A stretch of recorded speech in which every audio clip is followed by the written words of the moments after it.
capítulo 10, donde estamos enfrascados ahí en la frase que se encuentra en el versículo 12. Primera de Corintios capítulo 10, versículo 12. Así que el que piensa estar firme, mire que no caiga. Habíamos planteado de que esta frase tiende a interpretarse de dos sentidos. Hay quienes piensan que significa pérdida de salvación, pero después de haber recorrido, ¿verdad?, todas las promesas que hay en la palabra de Dios, donde nos asegura nuestra salvación por gracia, que por lo menos para nosotros los bautistas queda descartada esa posibilidad o esa interpretación.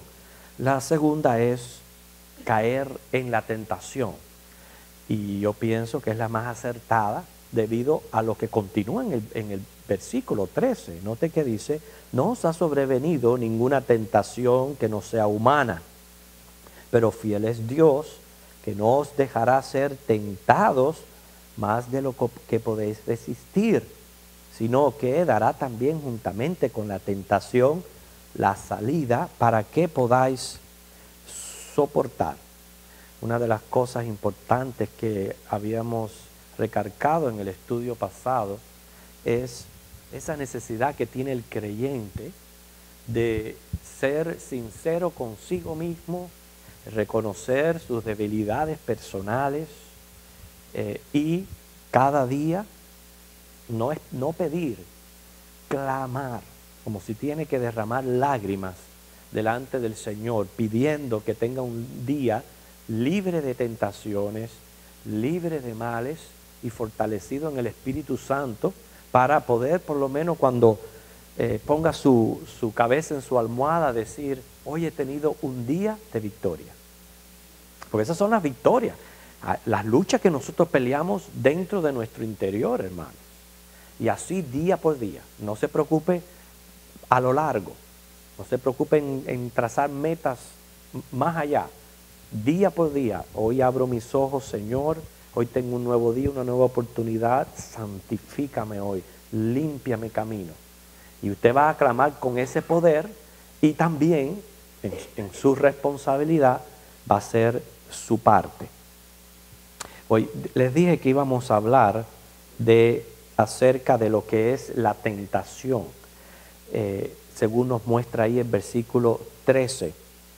Y este versículo es muy importante para que nosotros no tratemos nunca de justificar o excusar nuestras malas acciones y el pecado. Hay gente que dice: no, porque esta es mi debilidad. Y como que cogen una actitud conformista, como si nada ni nadie pudiera hacer un cambio en ellos o sacarle de eso donde están. Pero no debe de ser así. Hay que entender, todos somos pecadores. Quiere decir, pecamos, pero antes de pecar uno siempre cae en la tentación. O sea, es importante que nosotros no pensemos que somos un tipo de mecanismo computarizado que simplemente el cuerpo hace lo que quiere. No es así. No es que de buenas primeras la mano se me va a coger aquello. No. Nosotros tenemos una parte material, que es el cuerpo, pero una parte inmaterial, que es el alma. Y déjame decirle, el alma es prácticamente la que domina todas las acciones del cuerpo.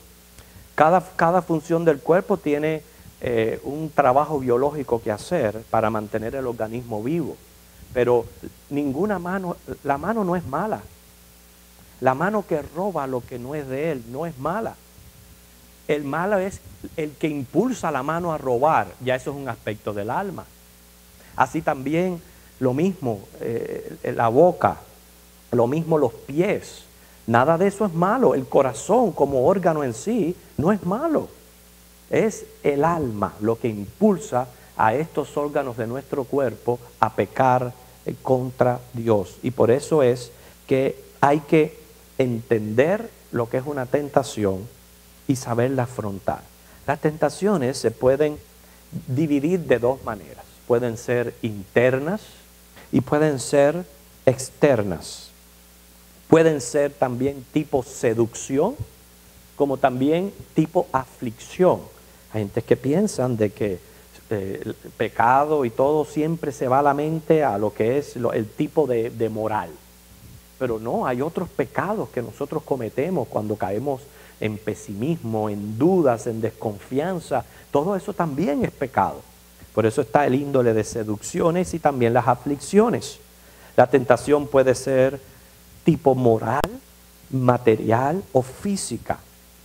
Cuando nosotros decimos una tentación interna, quiere decir que eso es algo que está dentro de nosotros, la producimos nosotros mismos. Producimos esa tentación por lo que hay dentro de nosotros, por lo que somos. Y ahí se está refiriendo al número uno enemigo del alma, que es la misma carne. Cuando hablamos de tentaciones externas, ya implica la influencia a la cual nos exponemos, que vienen de los otros dos enemigos del alma, que es el mundo y el diablo. Pero ahí están las tentaciones, las internas o las externas. Pero una de las cosas que sí podemos aprender, nunca somos responsables ante Dios por las tentaciones. Somos responsables por caer en las tentaciones, pero no por las tentaciones. Y es por eso es que nosotros no podemos decir, no puedo, porque en ningún momento el Señor dice que toda tentación, ahí claramente en el versículo 13, es humana. Quiere decir, aquí no hay nada sobrenatural. Aquí no hay nada que uno pueda decir, yo no puedo vencerlo. Se dice que la misma fuerza de voluntad se requiere para decir sí como para decir no. La misma fuerza de voluntad. Lo que pasa es que muchas veces nosotros caemos porque lo que perseguimos son nuestros propios placeres. Pero para poder entender mejor el asunto de la tentación, vamos a acudir a un pasaje paralelo que explica muy bien el tema. Me imagino que ustedes ya saben cuál es, porque aquí en esta iglesia lo estudiamos. ¿Dónde se encuentra? A ver si alguien lo adivina. No. Hay un capítulo, un libro que nosotros estudiamos aquí, que explica muy bien el aspecto de la tentación. Santiago capítulo 1. Santiago capítulo 1. Abran ese libro, ese capítulo, porque vamos a estar viendo ahí el versículo 13.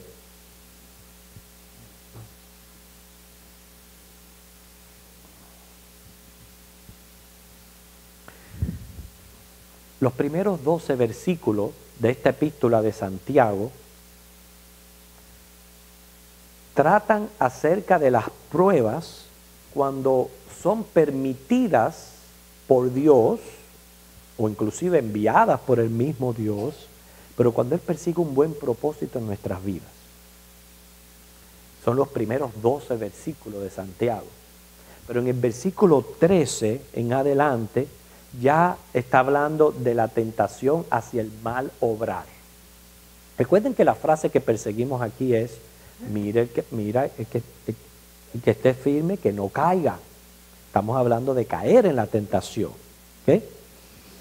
Quiere decir que hay que saber distinguir entre cuando estamos pasando por una prueba y cuando estamos pasando por una tentación. Y ya hablando de la tentación, ya las identificamos como algo que está ocurriendo, que sale de mi interior o algo que yo soy expuesto externamente.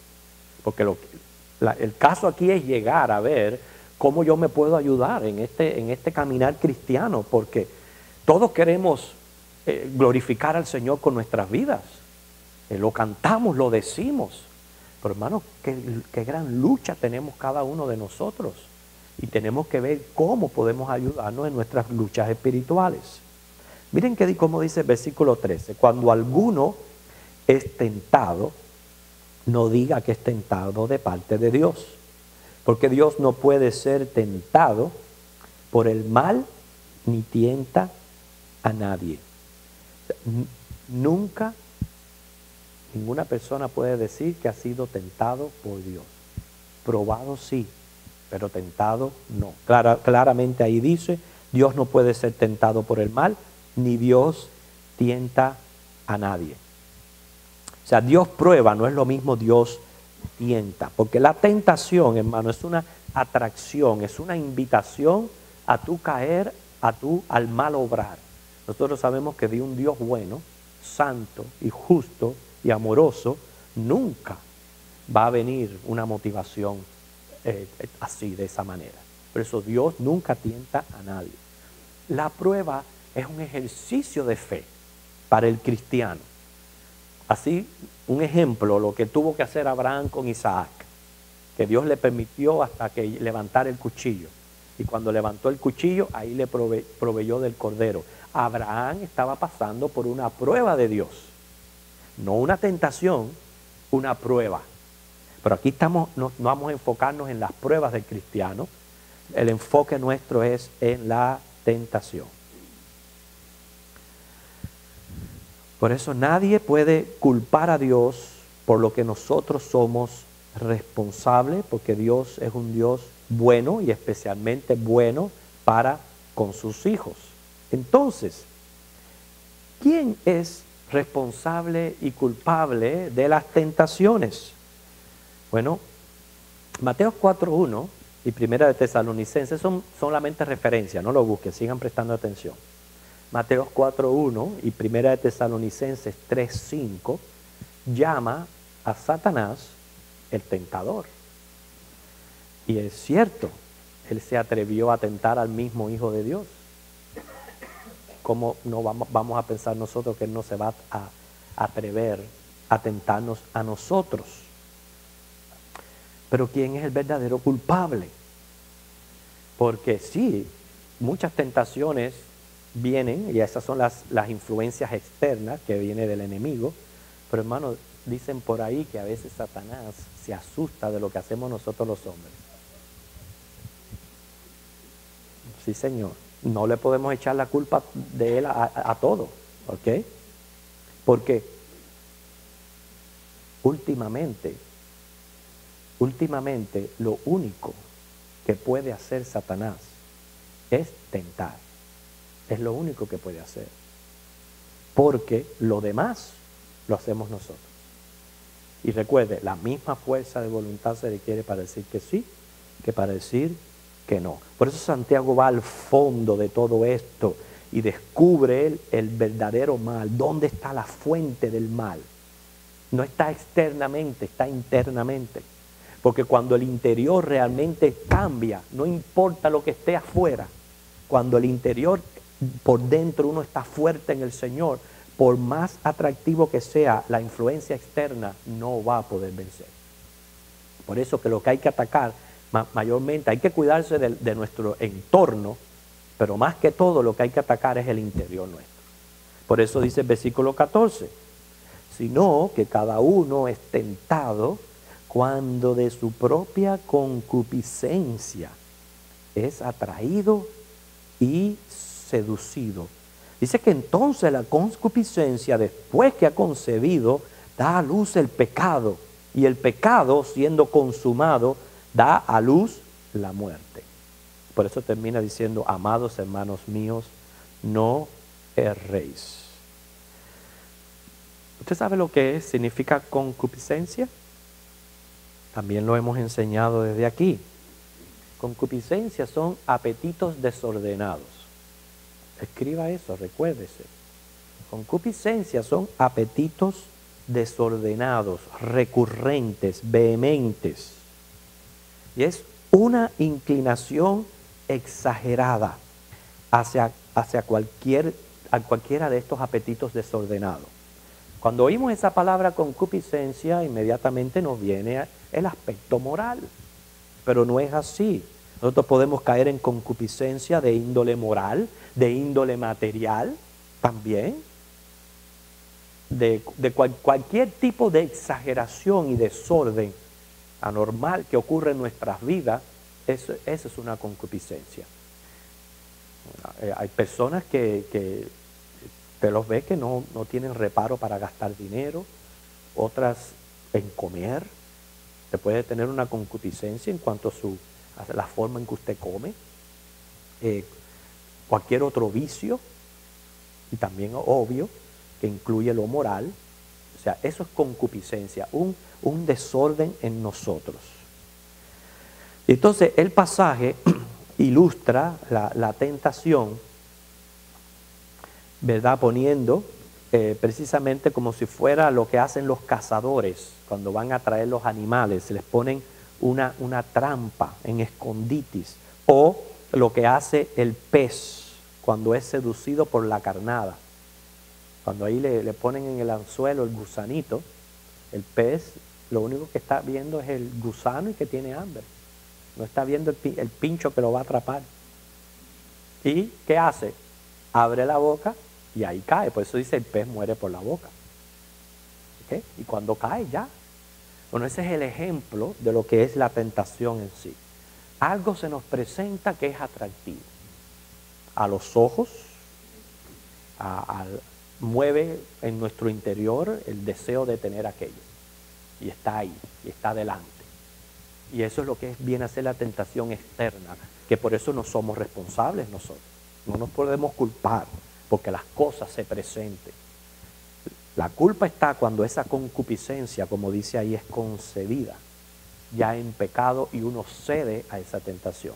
Ustedes están viendo que entonces lo que más nos puede ayudar es huir de la tentación, evitar esas cosas. Por eso es que es tan importante nosotros identificar cuál es nuestra debilidad para entonces poder atacar nuestro propio interior. O sea, la tentación es sentir una especie de tirón hacia el objeto de la tentación, cualquiera que sea. Cualquiera de las 3 P. ¿Usted conoce los 3 P? Las 3 P son placer, prestigio y poder. Cualquiera de las 3 puede ser una tentación. Dice el 15 que entonces la concupiscencia, después que ha concebido, da a luz el pecado siendo consumado, da a luz la muerte. Aquí ya pone ahora como una seducción, como una mala mujer que seduce, lo cual produce en el individuo un movimiento indeliberado que aún puede ser resistido. Una vez que resiste, sale victorioso y aprobado, pero si no resiste, cae en la tentación. Entonces tenemos en la Biblia un tremendo ejemplo, y yo estoy seguro que Dios permitió que José pasara por todas esas cosas para que sirviera de un gran ejemplo a nosotros. Porque cuántas veces yo he escuchado, especialmente a hombres, decir: no, yo no puedo controlar mis pensamientos, yo no puedo controlar esto, no soy débil por esto y por lo otro. Pero miren al joven José, un joven. Y en el momento de la tentación, de la cual él no era responsable, salió huyendo. Y hasta la mujer se quedó con la ropa de él en la mano, pero salió huyendo. Y después tuvo que enfrentar tremendos oprobios y hasta cárcel. Pero aunque él fue a la cárcel, él estaba victorioso con Dios. Y es lo que nos importa a nosotros, buscar la aprobación de Dios y no la de los hombres. Como dice el dicho, nadie puede impedir que un pájaro revoletee en la cabeza, pero sí puede impedir que haga un nido. Si la persona cede a la seducción, la concupiscencia concibe. ¿Okay? O sea que todo tiene un comienzo leve, pero va aumentando hasta que comienza la gestación. Por eso hay que tener mucho cuidado, hermanos. Mucho cuidado. Todo empieza, puede ser que con una mirada, un intercambio de palabras, un esto, un lo otro. Cuando viene a ver, aquello va creciendo, y cuando viene a ver, aquello va creciendo y termina mal, termina en pecado. Entonces ustedes de un principio, corte. Caballeros, nunca vayan a la casa de una dama que se encuentre sola. Trate de evitar estas tentaciones, o de evitar, puede ser que no pase nada, Pero ahí usted ya da, como dice, tela para que otro que cualquiera vea, ya esa imaginación tan maligna del hombre ya comienza a correr. Evite a toda circunstancia, porque usted tiene no solamente un nombre, su nombre, pero el nombre de Cristo, el cual tiene que proteger y cuidar. O sea que la diferencia entre una tentación y prueba, hermanos, es que la prueba purifica la fe produce paciencia, la paciencia la perfección y luego la recompensa es el cielo. ¿Sí? No, a ningún cristiano le gusta pasar por pruebas, pero recuerde, las pruebas van a cultivar en nosotros virtudes que son muy necesarias para nuestro carácter cristiano. Y en las pruebas es donde dice el Señor aquí en Corintios, nunca va a ser más de lo que podáis soportar. Primeramente, no van a ser cosas sobrenaturales. Y segundo, no van a ser cosas que ustedes no van a poder soportar. ¿Por qué? Porque tenemos el poder del Espíritu Santo. Y no solamente el poder del Espíritu Santo, el Señor nos hizo de una manera tal que nosotros podamos sobreponernos a cualquier cosa que pueda venir a nuestra vida y sacar ese deseo de luchar y esa defensa para poder salir adelante. Pero la concupiscencia causa la tentación. O sea, no es al revés. No es que la tentación causa concupiscencia. No, es la concupiscencia, lo que está dentro de nosotros, lo que va a causar la tentación. Por eso es que hay que trabajar interno, hermano. El trabajo no es fuera, es dentro de nosotros donde hay que trabajar. Porque al fin y al cabo hemos mencionado a Satanás como el tentador. Sí, lo es. Él y sus aliados, demonios, van a tratar de influenciarnos para que nosotros caigamos. Pero ¿sabía usted que Satanás y los demonios lo que hacen es estudiarnos? Porque ellos no son omniscientes. Ellos no pueden ver lo que está ocurriendo en nuestro interior. Eso solamente lo puede hacer Dios. Pero ellos te estudian. Estudian lo que tú haces. Estudian lo que tú hablas. Estudian lo que te ofende. Estudia lo que te hace coger rabia. Estudia todo lo que tú puedas mostrar negativo y pesimista y que pueda afectar tu gozo y tu fe. Ellos lo estudian. Y ese material que tú mismo expides, ese material es el que ellos aprovechan y usan para entonces hacerte la influencia y que llegues a caer. Porque ustedes creen que esos hermanos, y yo lo siento decirle, no es que yo no les crea las enfermedades, ni que yo les crea los problemas que tienen.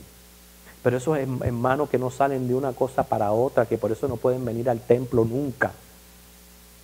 Casi nunca pueden venir al templo porque siempre tienen un problema. Tienen el deseo de venir, pero no pueden porque tienen un problema delante siempre. ¿Por qué lo tienen siempre? Porque permitiste que el primero fuera el obstáculo para tu congregarte. Y ya eso es suficiente y basta para que el próximo domingo tengas otra trama. Y para la otra tengas otra traba. Y cuando viene a ver, te pasas 2 y 3 meses y no pones un pie en el templo. ¿Quién se lo dejó saber? Usted mismo. Por eso tenemos que ser fuertes en el Señor, recobrar ánimo y fuerza y energía en el Señor. No podemos caer en pesimismo, no podemos caer en esas negatividades que lo que hacen es empeorar más nuestra situación y nuestra condición. Por eso, simple y directo, Santiago dice no es rey. Por el otro lado, Pablo dice ahí no le des lugar al diablo. No contristes al Espíritu Santo. Yo digo siempre cuál es esa, la combinación que combinación bomba. Esa es lo que yo le hablo. Esa es la combinación bomba. Que contristes al Espíritu Santo y le des lugar al diablo. Pobrecito de ti. Pensamientos para llevar con nosotros. Dice, algunas tentaciones le vienen al ocupado, pero todas las tentaciones asaltan al ocioso. Es bueno, ¿verdad? Al ocupado le vienen algunas tentaciones, pero al ocioso le llegan todas. Ocupa tu tiempo entonces en el Señor, hermano. Ocupa tu tiempo. Si tú sabes que tú tienes esta tendencia, cualquiera que sea, ¿por qué tú vas a alimentarla? No la alimentes. Haz todo lo contrario para que veas que vas a salir vencedor. Dice, otra muy buena, estar consciente de la presencia de Dios es el único remedio eficaz contra la tentación. Muy bueno. Dios está presente en todo lugar. Bueno, cuando uno recuerda eso, donde quiera que yo estoy, ahí está Dios. Eso me va a ayudar contra la tentación. Orar por no ser tentado. Que yo les dije que era bueno que lo hiciéramos todos los días, ¿verdad? Pero correr a la tentación. ¿Viste? Orar por no ser tentado, pero correr a la tentación es como meter los dedos en el fuego y orar para que no se quemen.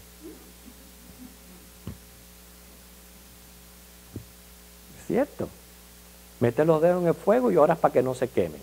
¿Para qué tú vas a orar por la tentación si tú sabes que por ahí es donde tú quieres andar? ¿Ok?